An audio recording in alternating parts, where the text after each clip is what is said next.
नमस्कार विद्यार्थी मित्रांनो, सर्वांचं स्वागत आहे आपल्या एमपीएससी टाइम्स या यूट्यूब चॅनलमध्ये। तर आज आपला व्हिडिओ सेशनचा जो विषय आहे तर तो आहे की combine selection, be selective and practical not addictive.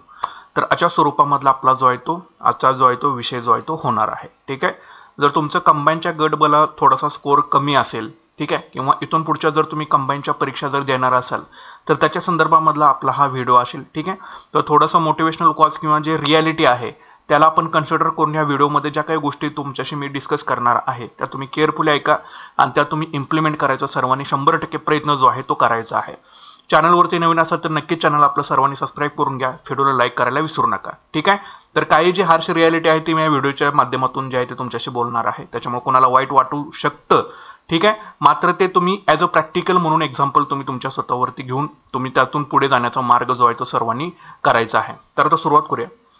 तर काही पॉईंट्स फक्त 3-4 पॉईंट तुमच्याशी डिस्कस करणार आहे, तो केअरफुली ऐका। तर पहिला जो आहे तो बुकचा आहे। ठीक आहे, बुकचा हा पहिला पॉईंट आहे। आता एक गोष्ट इथं केअरफुली तुम्ही मला सांगा की तुमचा कट ऑफचा स्कोर हा तुमचा कमी आलाय। ठीक आहे, मान्य आहे तुमचा स्कोर कमी आला किंवा इथून पुढे जरी तुम्ही एक्झाम देणार असाल तरी तुम्हाला सगळी पुस्तकं माहीत असतात। इव्हन ज्याचा स्कोर सगळ्यात कमी आहे त्याला सुद्धा माहीत असते की एमपीएससी मध्ये त्या विषयाला कुठली पुस्तकं वाचायची असतात। मग असं असून देखील सुद्धा तुमचा स्कोर हा वाढत का नाही याची कारण तुम्ही एका डेस्कवरती शांतपणे बसा, त्याची कारण काय आहेत ते तुम्ही लिहून काढा।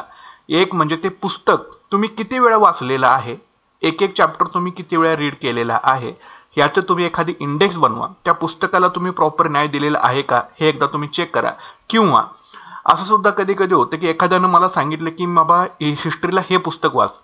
ठीक आहे, आधी तुम्ही एखादं पुस्तक तुम्ही वाचत असता ते जवळपास तुम्ही संपवून आणलेलं असतं, लगेच दुसऱ्याने एखादं पुस्तक सजेस्ट केलं म्हणून मार्केटमधून ते पुस्तक आणलं, ते पुन्हा वाचायला सुरुवात केलं। म्हणजे यानं मग होतं काय, ना तुम्ही हातात घेतलेलं सुद्धा पुस्तक तुमचं क्लिअर होतंय, नाही त्या दुसरं पुस्तक ते तुम्ही आणलेलं आहे ते सुद्धा तुमचं वाचून पूर्ण होतंय।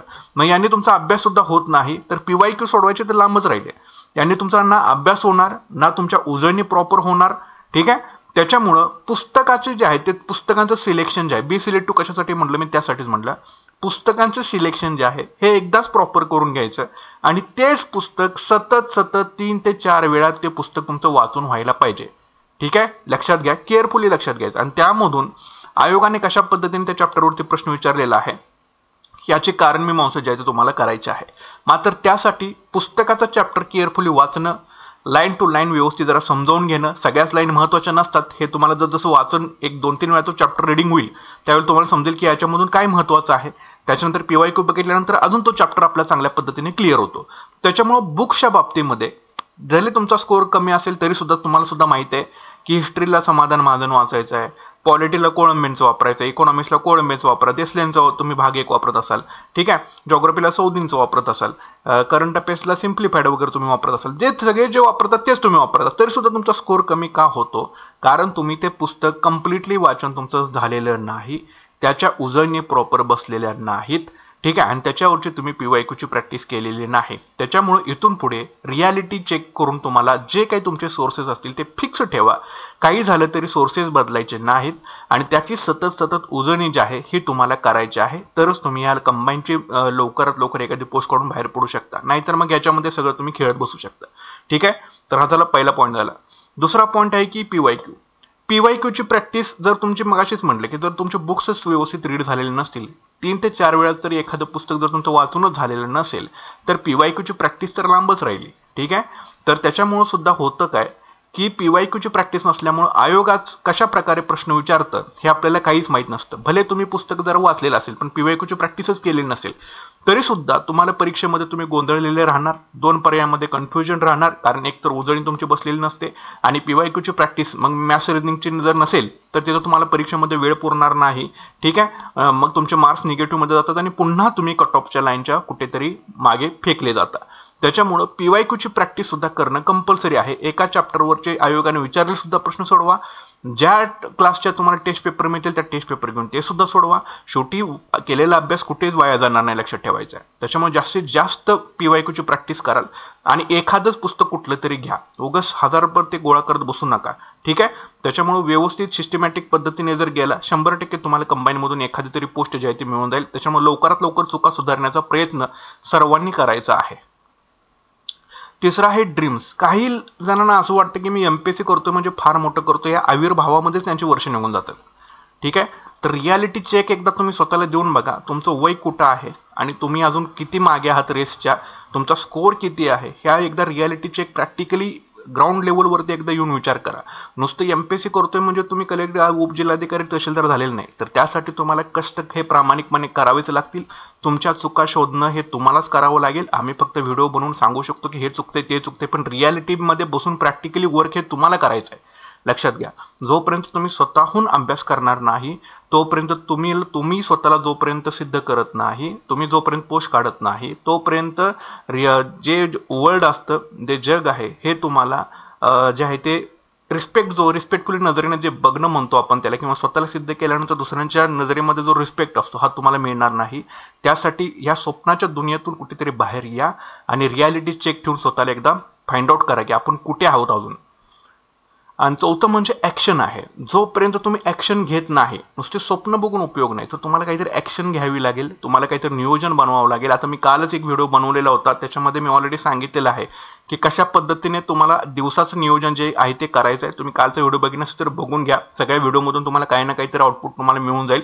त्याच्यामुळे व्हिडिओ सगळे केअरफुली बघत चला. त्याच्यामुळे सांगितले की आज दिवसभरामध्ये तुम्हाला काय करायचं आहे याचं रूपरेषा आखायची आहे, ते तुम्हाला कालच्या दिवशी रात्री बसून आजचा प्लॅन तुम्हाला करायचा आहे. म्हणजे जेणेकरून सकाळी उठल्यानंतर तो सकाळचा जो महत्त्वाचा वेळ असतो तो तुमचा प्लॅनिंगमध्ये जायला नको.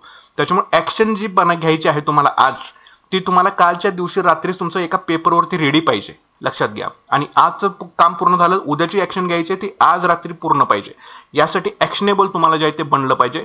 नुसतं स्वप्न बघून उपयोग होणार नाही. सो बी ॲक्शन तुम्ही घ्यायला पाहिजे. रियालिटीमध्ये या सर्वांनी लवकरात लवकर आणि जागे व्हा.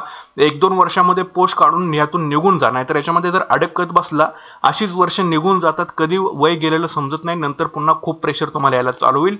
त्याच्यामुळे कळकळीची सर्वांना विनंती आहे की ॲक्शन टेकर बना, फक्त विचार करत स्वप्नाच्या दुनियेमध्ये राहू नका.